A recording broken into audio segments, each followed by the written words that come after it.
लिए पानी, फसलें बर्बाद हो चुकी हैं। जिस तरह का सामाजिक वातावरण पहले हुआ करता था अब वो खत्म हो चुका है। जितने भी लोग बचे हुए हैं वो छोटे छोटे ग्रुप्स में रहते हैं ताकि वो अपने आप को बचा सके। पहले जहाँ इंसान पैसे कमाने के लिए, लग्जरी पाने के लिए भागते थे, अब वो सब कुछ खत्म हो चुका है, क्योंकि हर एक जिंदा इंसान की सिर्फ एक ही जरूरत है और वो है खाना और पानी।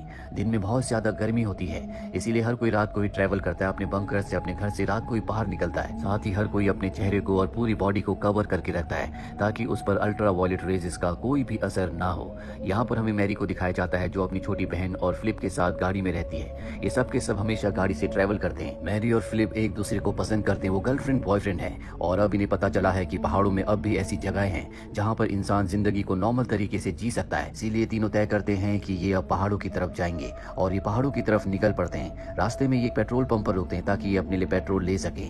और जब फिलिप पेट्रोल ले रहा होता है उस वक्त मैरी और उसकी बहन को दिखाया जाता है जो अंदर से सामान इकट्ठा कर रही होती हैं। दरअसल इस वक्त में हर किसी को खाने और पानी की तलाश रहती है। साथ ही यहाँ पर अपने आप को दूसरे सर्वाइवर से बचाना भी होता है, क्योंकि कभी भी कोई भी किसी का भी खाना और पानी चुरा लेता है। और ऐसा ही इन तीनों के साथ भी होता है। जब ये तीनों अपने अपने कामों में मशरूफ होते हैं तभी वहाँ पर कोई हुडी मैन इनका खाना और पानी चुरा कर भाग जाता है। और अब फिलिप और मैरी गाड़ी की तरफ भागते हुए आते हैं और ये ऑब्जर्व करते हैं कि यहाँ पर मैरी की छोटी बहन नहीं है। मैरी भागते हुए अंदर जाती है और देखती है कि उसी हुडी मैन ने उसकी बहन को बंधक बना रखा है।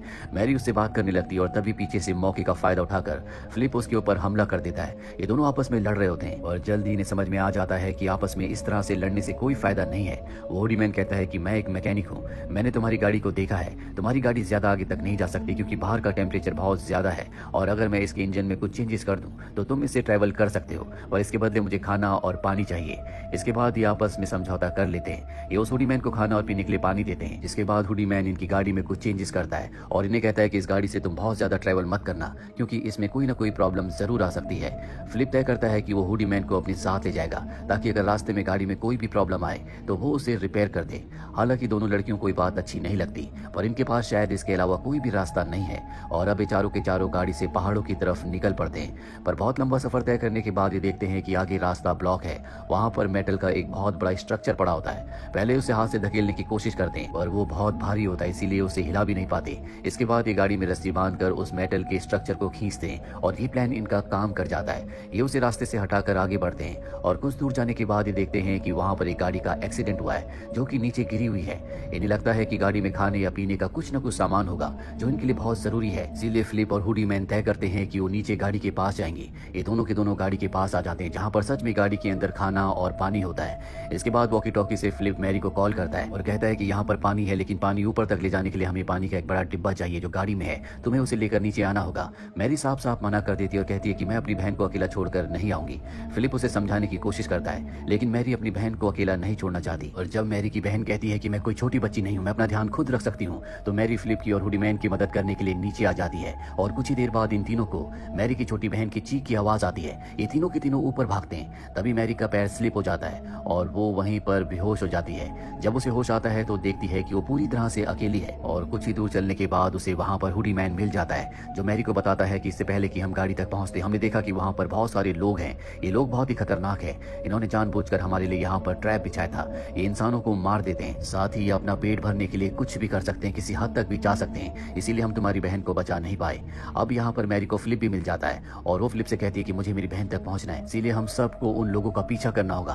फिलिप कहता है कि ये बेवकूफी है, हमें पहाड़ों के ऊपर जाना चाहिए जहाँ पर पानी होने की संभावना है। ये दोनों आपस में आर्ग्यूमेंट्स करना शुरू कर देते हैं और तभी हुडी मैन इन्हें बताता है कि देखो जंगल के बीचों बीच से धुआं उठ रहा है, इसका मतलब वो लोग जिन्होंने तुम्हारी बहन को किडनैप किया है वो वहाँ पर हैं। और अब ये उस जगह पहुंच जाते हैं जहाँ पर दूर से देखते हैं कि वहाँ पर कुछ लोगों ने आग लगा रखी है। साथ ही यहाँ पर मैरी की बहन भी है जिसे जंजीरों से बांधा हुआ है। ये एक प्लान बनाते हैं जिसमें मैरी सबसे पहले गाड़ी के पास जाएगी और गाड़ी को स्टार्ट करेगी और जैसे गाड़ी स्टार्ट होगी ठीक उसी वक्त हुडी मैन एक बॉटल बॉम्ब को ब्लास्ट करेगा जिससे सब लोग उस ब्लास्ट के पास जाएंगे और तब फिलिप मैरी की छोटी बहन को जंजीरों से आजाद करके गाड़ी तक आ जाएगा जहाँ पर मैरी गाड़ी में इन सब का इंतजार कर रही होगी। और अब प्लान बनाने के बाद मैरी गाड़ी के अंदर जाती है और गाड़ी को स्टार्ट करती है, लेकिन तभी यहाँ पर एक सर्वाइवर को शक हो जाता है। वो गाड़ी के पास आ ही रहा होता है। ये हुडी मैन ब्लास्ट कर देता है और सबके सब ब्लास्ट की तरफ चले जाते हैं। फिलिप के सामने मैरी की छोटी बहन होती है लेकिन वो डर जाता है, इसीलिए वो उसे जंजीरों से आजाद किए बगैर ही वहां से निकल जाता है। तभी एक आदमी उस पर हमला करता है जो उसके पैर को जख्मी कर देता है, लेकिन फिलिप किसी तरह से गाड़ी में आ जाता है जहाँ पर मैरी होती है। वो मैरी से कहता है कि हमें जल्द से जल्द यहाँ से निकलना होगा। ये दोनों के दोनों यहाँ से निकल जाते हैं। रास्ते में फिलिप मैरी को बताता है कि अब भी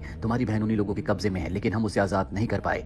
मैरी वापस अपनी बहन को आजाद करवाने के लिए जाना चाहती है लेकिन फ्लिप इस फेवर में नहीं होता। वो मैरी से कहता है कि अगर हम वहाँ पर गए तो हमारी जान को खतरा होगा, पर मैरी किसी भी कीमत पर अपनी बहन को आज़ाद करवाना चाहती है। इसीलिए अकेले वो अपनी बहन को ढूंढने के लिए निकल जाती है और एक रेलवे टनल तक पहुंचती है, जहाँ पर उसे अपनी बहन का बैग मिलता है, जिससे वो समझ जाती है कि वो लोग उसकी बहन को इसी रास्ते से आगे ले गए हैं। और अब यहाँ पर फिलिप भी आ जाता है, जो मैरी से माफी मांगता और कहता है कि मैं भी तुम्हारा साथ दूंगा, मैं किसी भी कीमत पर हुडी मैन को और तुम्हारी बहन को ढूंढूंगा। लेकिन उसका पैर बहुत जख्मी होता है, इसीलिए मैरी कहती है कि तुम यहाँ पर इंतजार करो, और वो अकेले ही आगे बढ़ जाती है। मैरी एक चर्च में पहुंचती है, जहाँ पर उसको नींद आ जाती है, और जब उसकी आंखें खुलती है तो उसके सामने एक लेडी होती है जिसका नाम एलिजाबेथ है। मैरी उससे डर जाती है, पर एलिजाबेथ कहती है कि तुम्हें मुझसे डरने की कोई जरूरत नहीं है। वो मैरी को पीने के लिए पानी भी देती है और कहती है कि तुम्हें यहाँ इस तरह से अकेले नहीं रहना चाहिए, यहाँ पर तुम सुरक्षित नहीं रह सकती, तुम मेरे साथ मेरे घर चलो। मैरी उसकी बात मान जाती है। मैरी रास्ते में उसे बताती है कि मेरा एक साथी फ्लिप भी है जिसका पैर जख्मी है, और वो रेलवे टनल के अंदर मेरा इंतजार कर रहा है। और अब ये दोनों के दोनों एलिजाबेथ के घर पहुंच जाते हैं, जहाँ पर मैरी देखती है कि उसका पूरा परिवार है। एलिजाबेथ मैरी को एक कमरे में ले जाती है और कहती है कि तुम यहाँ पर कुछ देर के लिए सो जाओ।